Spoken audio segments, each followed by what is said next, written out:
Unfortunately, we will have to cut nearly 20% of our workforce, nearly equal to the amount of aeroplanes we are never going to fly again over the next 3 years. It's a very hard decision because, we built this very strong team. And now for me to let them go, it's really painful. But we have no other alternative, like all the other airlines in the world that are suffering massive reduction. We, comparatively, are not so bad. We hope that things will rebound. But I don't think anybody can predict. Will it take 2 years? Will it take 4 years? Will it take 5 years? We have to wait and see. Yeah, indeed. So it was confirmed to the BBC today that your airline is giving or will give a cash bailout to Hong Kong's Cathay Pacific, which you already hold nearly 10% as a shareholder in that. I'm just wondering, Akbar, why are you doing that now when you've just told us you're going to have to cut 20% of your workforce? You're struggling just like all the carriers on this planet. I mean, don't you need the cash just to keep Qatar going? I think I'm misquoted that we'll give them a financial bailout. What I mentioned is that if there is a recall for an injection in equity, as a shareholder, we will do it. Otherwise, we lose our equity share, which I would not allow to happen. The same goes with all our other investments. We have invested strategically for long term.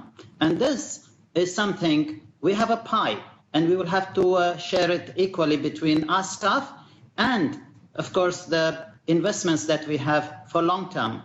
Airlines will rebound, so it is a long-term investment which we will certainly keep doing. Okay, and this week, Qatar announced that you're giving away 100,000 free tickets to medical and healthcare workers around the world as a big thank you to them. That's a lovely gesture. But Akbar, I'm just wondering, do you think passengers will feel confident to get back on board at least this year, given that social distancing is next to impossible once you're on board? It's all about trying to rebuild, I guess, the passenger confidence, isn't it? Let me answer you in two parts. First, yes, the passengers will travel. Don't forget that the massive shock that the aviation industry got after 9/11, people did a year later got confidence to travel. There will be mitigating factors, but I'm confident that air travel will come back during the period I just stated to you. The distancing issue, I don't think that this would really work in an aeroplane.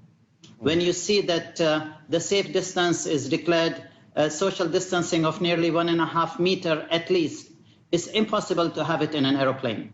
The only thing that you can do is, as it has said by all medical professions, that the virus doesn't spread by air, it spreads by droplets. So the only way is to make mandatory use of masks, gloves, and make sure that you continuously sanitize yourself, and the HEPA filters that are already installed in aeroplanes take care of the rest of the problem.